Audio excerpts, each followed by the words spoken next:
Ibyiringiro ni ugusengera imvura, ariko kwizera kuzana umutaka. Bishimangira gutandukanya ibyiringiro no kwizera.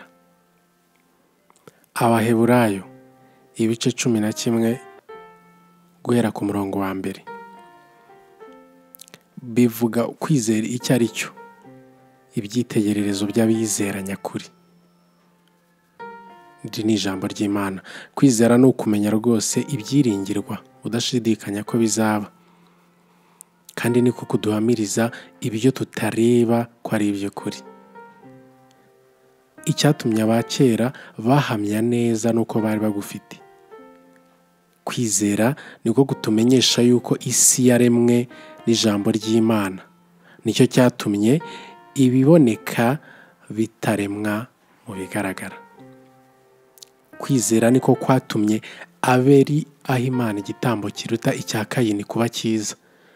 Ni nako kwamuhaye guhamya ko ari umukiranutsi, ubwo Imana yahamyaga ko amaturo ye ari meza. Kandi nako kwatumye nanone akivuga nubwo yapfuye. Kwizera niko kwatumye Enoki yimurirwa mu ijuru ngo adapfa, kandi ntiyaboneka kuko Imana yamwimuye, kuko yahamijwe atarimurwa yuko yanejeje Imana. Ariko utizera ntibishoboka ko ayinezeza, kuko uwegera Imana akwiriye kwizera yuko iriho, ikagororera abayishaka. Kwizera niko kwatumye Nowa atinya Imana, amaze kuburirwa nayo ibyo bitaraboneka, akabaza inkuge yo gukiza abo mu nzu ye. Ariyo yacishije iteka ry'abari mu isi, aragwa gukiranuka kuzanwa no kwizera. Kwizera niko kwatumye Aburahamu yumvira Imana imuhamagariye kujya aho yari agiye kuragwa, nuko agenda atazi iyo ajya. Kwizera rero niko kwatumye aba umusuke mu gihugu yasezeranijwe, akaba nk'umushyitsi muri cyo, akabana mu mahema na Isaka na Yakobo. Abaraganywe nawe ibyo basezeranyijwe, kuko yategerezaga umudugudu wubatswe ku mfatiro, uwo Imana yubatse ikawurema. Kwizera niko kwatumye na Sara abashishwa gusama inda nubwo yari acuze, kuko yatekereje ko yasezeranyije ariyo kwizerwa. Ni nacyo cyatumye umuntu umwe akomokwaho n'abangana n'inyenyeri zo ku ijuru, kandi benshi, kandi bangana n'umusenyi uri mu kibaya cy'inyanja utabarika. Abo bose bapfuye bakizera, batarahabwa ibyasezeranijwe, ahubwo babiroraga bikiri kure bakabyishimira, bakavuga ko ari abashyitsi n'abimukira mu isi. Abavuga batyo baba berekana yuko bashaka gakondo. Iyo baba barakumbuye iyo bavuyemo, baba barabonye uburyo bwo gusubirayo, ariko noneho barashaka gakondo irusha icyo gihugu kuba cyiza, ariyo yo mu ijuru. Nicyo gituma Imana idakorwa n'isoni zo kwitwa Imana yabo, kuko yabiteguriye umudugudu.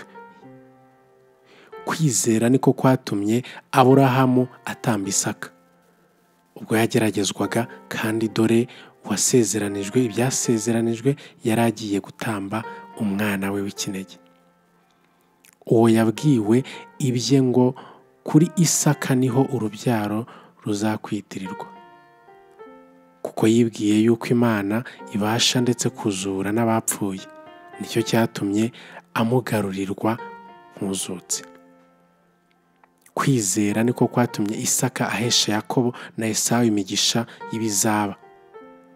Kwizera niko kwatumye Yakobo ubwo yari agiye gupfa ahesha imigisha abana ba Yosefu bombi, agasenga yishingikirije ku ipfundo ry'inkoni ye.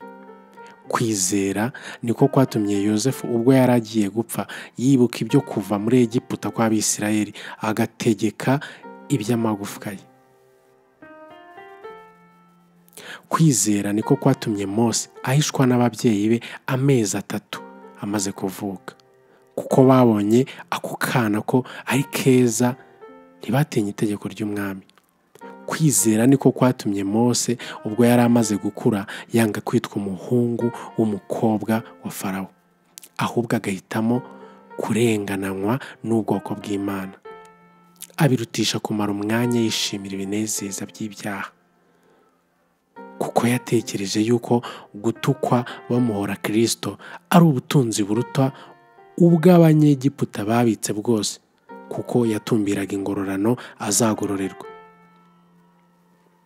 Kwizera niko kwatumye ava muri Egiputa ntatinye umujinya w'umwami, kuko yihanganye nk'ureba itaboneka.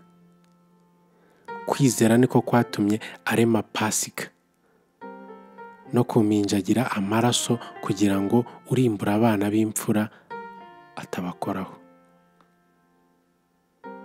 Kwizera niko kwatumye baca mu nyanja itukura nk'abaca ku musozi. Abanyegiputa nabo babigerageje bararengerwa.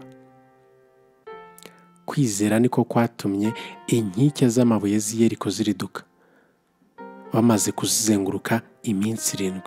Kwizera niko kwatumye maraya uwo Rahabu atarimburanwa n'abatumviye Imana, kuko yakiranye abatasi amahoro. Igihe kiraba kirekire nimvuga ibya Gidiyoni n'ibya Baraki n'ibya Samusoni n'ibya Yefuta n'ibya Dawidi n'ibya Samweli.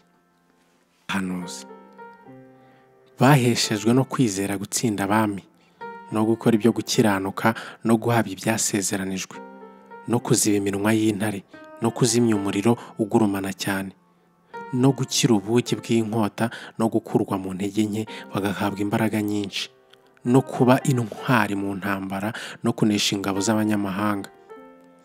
Abagore bahabwaga abo bapfushije bazutse, abandi bakicishwa inkoni ntibemere kurokorwa kugira ngo bahabwe kuzuka kurushaho kuba kwiza. Abandi bakageragereshwa gushinyagurirwa no gukubitwa ikiboko, ndetse no kubohwa no gushyirwa mu nzu z'imbohe. Bicishwaga amabuye, bagakerezwa inkerezo, bakageragezwa, bakicishwa inkota, bakazerera bambaye impu z'intama n'iz'ihene, banyazwe byose, bakababazwa, bakagirirwa nabi, yemwe n'isi ntiyari ikwiriye ko bayibamo. Bazereraga mu mashyamba no mu bihanamanga no mu mavumo no mu masenga. Abo bose nubwo bamaze guhamwa neza kubwo kwizera kwabo, nyamara ntibahabwa ibyasezeranijwe, kuko Imana yatugambiriye ikirushaho kuba cyiza, kugira ngo abo badatunganywa rwose tutakiri kumwe. Twavugaga kwizera, twavugaga tuti ibyiringiro ni ugusengera imvura, ariko kwizera kuzana umutaka. Ibyiringiro ni ibyiyumvo byo gutegereza no kwifuza ikintu runaka ko kibaho. Akenshi bikubiyemo ibyiringiro by'ejo hazaza cyangwa ibisubizo byiza. Reka turebe mu rwego rw'aya magambo. Gusengera imvura bishushanya igikorwa cyo kwerekana icyifuzo cyangwa ibyifuzo by'ibintu runaka. Bisobanura imyumvire yizewe ishingiye ku bintu byo hanze cyangwa imbaraga zo kuzana ibisubizo byifuzwa. Reka ngaruke kwizera. Ku rundi ruhande, kwizera no kwemera gukomeye cyangwa kwizera ikintu runaka akenshi nta bimenyetso bifatika ufite. Harimo kwizera no kujijuka mu gihe udashidikanya ko ibintu bizaba. Kuzana umutaka rero, cyangwa kuzana umutaka muri aya magambo byerekana gufata ingamba zifatika cyangwa kwitegura ibizagerwaho. bisobanura kumva ufite icyizere no kwizera birenze ibyiringiro gusa. Kugira kwizera ntibisobanura gusa ko ikintu runaka kibaho, ahubwo ni ukwitegura neza utitaye ku miterere iriho. Muri rusange aya magambo yerekana ko nubwo ibyiringiro bikubiyemo icyifuzo no gutegereza, kwizera gutera indi ntera ihuza imyizerere n'ibikorwa. Irashingira ku nzira y'ibikorwa kandi yiteguye ejo hazaza, aho gushingira gusa ku bitekerezo cyangwa ibintu ibyo ari byo byose byifuzwa. N'uburyo bw'ikigereranyo bwo kwerekana icyitegererezo cy'umuntu cy'uko kwizera nyako guherekezwa n'ibikorwa bihuye n'uko kwizera. Twese turi ibyaremwe by'intumbero yo kwibanda ku miterere yacu. Wigeze gutakaza ibyiringiro mu mutima cyangwa se utakaza ibyiringiro mu buzima? Ibyo bibaho kandi ntabwo uri wenyine mu gutakaza ibyiringiro. Benshi muri twe rero tubura ibyiringiro rimwe na rimwe. Iyo twerekeza ku ntego tugakubitaho urukuta rw'amatafari, dukunze kubura amaso kuri iyo shusho. Iyo shusho uba wizera, icyo kintu uba utekereza, icyo kintu uba uri kureba, icyo kintu uba wizeye ko kizaba. Iyo shusho nini kandi bigaragara ko twatakaje ibyiringiro byose, ariko ibyiringiro bisobanurwa nko gutegereza ikintu cyangwa se ibintu byiza bizaza, byuzuyemo imyizerere yimbitse no kwizera ko ibintu bikunda gukora ubwabyo mu gihe kirekire. Kuko kwizera habamo gutegereza, ariko bigenda bite iyo utakaje ibyo byiringiro? Ibintu byinshi bishobora kugenda nabi mu buzima, ni ibisanzwe, ariko ubuzima ntibikwiye kuba hafi yacu ko twarimbuwe burundu mu gihe cyo gutsindwa gukabije n'ububabare mu buzima. Ubuzima bujyanye n'uburyo duhitamo kwitwara ku bintu n'ibyo duhitamo kwibandaho. Iyo twibanze ku bibi tubona ibibi, kandi iyo twibanze ku byiza dusarura ibyiza cyangwa se tubona ibyiza. Waba waratakaje rero ibyiringiro, ariko garukiraho. Cyangwa ugerageza kwirinda gutakaza ibyiringiro? Rwose birashoboka, kuko hariho inzira zo gusubira inyuma. Kunanirwa bishobora guteza ibyago mu buzima bwawe, bishobora ndetse kukugeza hahandi habi, bishobora kukugeza imuhengeri hijimye, kandi umuhengeri umanuka. Rimwe na rimwe kugira ngo wirinde gutakaza ibyiringiro bisaba gusubiramo ibintu. Rimwe na rimwe icyo tutazi ni uko dushobora kunanirwa kugenda cyangwa se gukora urugendo tukagera ku bintu runaka kugira ngo bitugeze ku bintu bikomeye. Menya neza kureba uko ibintu bimeze ukundi. Ushobora kubona ikintu utigeze ubona na mbere. Akenshi tureba aba bantu bafite ibintu byo kuturenza, tukibagirwa ko natwe byakunda. Sosiyete yacu yibanze cyane ku bafite byinshi, ariko tugomba gusubiza basi inyuma kugira ngo turebe abafite bike aho kuba byinshi. Ibi byose bizakurikirana, ariko bitugeze ku icyo twita kuba inyangamugayo, kandi ukaba inyangamugayo wenyine. Kuba inyangamugayo bibyara ubumenyi, ari nabyo bituma uhindura uburyo bwawe cyangwa se uhindura kubaho kwawe. Mu gihe ushobora guhindura inzira yawe, ushobora kwerekeza ku migambi yawe byihuse, kuko utazabona gutungurwa cyangwa ikintu gitunguranye. Ushobora guhindura uburyo ukemura ikibazo kugira ngo ugikemure neza. Buri gihe ujye uba inyangamugayo mu bihe byose, kuko bizabyara inzira nziza kandi igana mu nzira zawe, mu byifuzo byawe, muri bya bindi watekereje, muri bya bindi kwa kundi wagambiriye uko ubitekereza gukoramo ibintu. Rimwe na rimwe inyanja ishobora kuba inyanja, ibyo ni ibisanzwe, ni inyanja. Ariko ikintu kimwe ugomba kuzirikana ni uko ibyo ari byo byose uhura nabyo, abandi babinyuzemo mbere yawe. Gira kwizera rero, kuko babinyuzemo baratambuka baragenda.